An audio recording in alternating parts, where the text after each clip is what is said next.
Team India सिर्फ Edgbaston test match ही नहीं आ रही, टीम इंडिया ने सीरीज भी गंवाई है, यानी कि जो सीरीज आप जीत सकते थे अब वो सीरीज ड्रॉ हो गई है।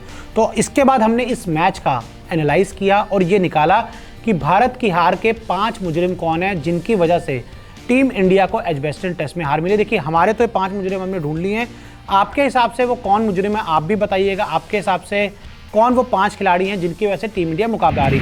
तो हमारी इस लिस्ट में सबसे पहले नाम आता है टीम इंडिया के पूर्व कप्तान विराट कोहली का।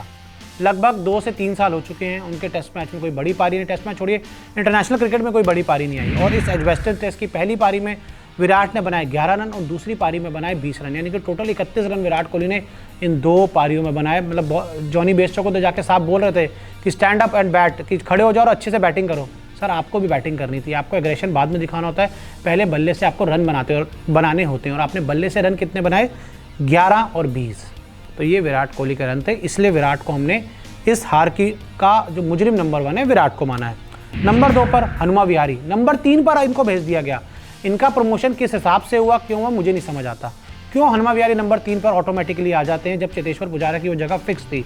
तो हनुमा विहारी को आपने 3 नंबर पे खिलाया, पहली पारी में 20 बनाया, दूसरी पारी में 11, मतलब विराट का उल्टा। विराट ने 11 बनाए थे पहली में, दूसरी में 20, इन्होंने पहली में 20 दूसरी में 11। और इन्होंने much important catch Jonny Bairstow का जो दूसरी पारी में छोड़ा, वहां से टीम इंडिया पूरी तरह से बैकफुट पर आ गई। अगर जॉनी बेस्टो का कैच वहां हनुमा विहारी पकड़ लेते तो शायद टीम इंडिया इस मैच में कमबैक करता, भारत इस मैच को जीत सकता था या ड्रॉ भी करवा सकता था। लेकिन हनुमा विहारी ने पहले बैटिंग में निराश किया, उसके बाद कैच छोड़ और बॉलिंग तो भाई साहब करते नहीं, तो फिर इनकी टीम इंडिया में जगह क्या है मुझे तो बिल्कुल नहीं समझ आती, क्योंकि इतने सारे खिलाड़ी हैं, के.एस. भरत है, प्रियांक पंचाल, अभिमन्यु ईश्वरन, जो टेस्ट में इतने रणजी में इतने सालों से रन बना रहे हैं, लेकिन आपको तो हनुमा को खिलाना है। नंबर 3 पर आते हैं श्रेयस अय्यर, पहली पारी में 15 रन, दूसरी पारी में 19 रन, यानी कि टोटल इस टेस्ट मैच में बनाए 34 रन। टेस्ट में करियर का आगाज बड़ा शानदार हुआ, हिंदुस्तान में मैच खेला गया था ना, वहाँ पर श्रेयस अय्यर ने शतक बनाया था पहली पारी में।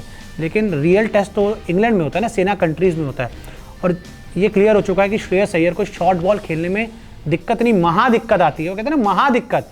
तो श्रेयस अय्यर को शॉर्ट बॉल खेलने में आती है महा दिक्कत। और ड्रेसिंग रूम में बैठे ब्रेंडन मैकुलम ने अपने गेंदबाजों को बोला जैसे श्रेयस अय्यर आए कि इनकी बॉडी पे गेंद करो, इनको शॉर्ट बॉल डालो। श्रेयस अय्यर और ब्रेंडन मैकुलम एक साथ कोलकाता नाइट राइडर्स में थे, तो पता लग गया विभीषण वाला एंगल अगर हम निकाल लें तो कमजोरी पता लग गई कोच साहब को इंग्लैंड की, और उन्होंने बताया श्रेयस अय्यर को के खिलाफ शॉर्ट पिच गेंदबाजी की रही है। और श्रेयस अय्यर दूसरी पारी में भी शॉर्ट पिच का शिकार हुए, पहली पारी में भी शॉर्ट बॉल का शिकार हुए थे। 15 और 19, तो ये हमारी हार के तीसरे मुजरिम हैं।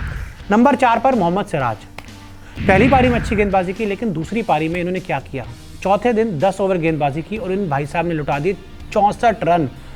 60 गेंदों पे 64 रन इन्होंने चौथे दिन लुटाए। यहीं से टीम इंडिया ऑलमोस्ट बैकफुट पर आ गई। अगर ये मानिए 20 रन होते, 25 रन होते, तो 40 रन कम होते, ऑटोमेटिकली इंग्लैंड को 160 रन के आसपास का चेस करना होता। और इन्होंने जो गेंदबाजी की, शॉर्ट पिच गेंदबाजी कर रहे हैं, डाउन द लेंथ गेंदबाजी कर रहे हैं। भैया आप इंग्लैंड को शॉर्ट पिच गेंदबाजी करेंगे, उनके बल्लेबाजों को श्रेयस अय्यर वाला प्रॉब्लम नहीं है, और गेंद कोई बहुत ज़्यादा भी मतलब फास्ट नहीं आती कि शॉर्ट पिच पे ऐसे कि अनप्लेबल हो जाए। उन्होंने चौके मारे हैं, अच्छे सिंगल्स लिए हैं, डाउन द लेंथ गेंदबाजी पे आपको उन्हें बहुत अच्छे अच्छे फ्लिक्स मार के चौके बटोरे हैं। तो मोहम्मद सिराज हमारी इस हार के चौथे मुजरिम हैं। अब जो सबसे बड़े मुजरिम मुझे जो नज़र आए इस पूरी भारत की जो हार के, वो हैं कोच राहुल द्रविड़ साहब। अब आप सोच रहे होंगे कोच का क्या काम, भैया कोच का ही सबसे बड़ा काम होता है। जब आपको पता लग गया था कि के.एल. राहुल चोटिल हो गए, तो आपने 10 दिन तक कोई भी ओपनर एज अ विकल्प क्यों नहीं मांगा? क्यों के.एल. राहुल जैसे ही चोटिल हुए आपका कोई दूसरा विकल्प क्यों नहीं इंग्लैंड पहुंचा? कि आप ये मतलब 100% श्योर हो गए थे कि रोहित और शुभमन खेलने वाले हैं। देखिए रोहित नहीं खेल पाए कोविड की वजह से, और फिर पुजारा से आपको ओपनिंग करवानी पड़ी।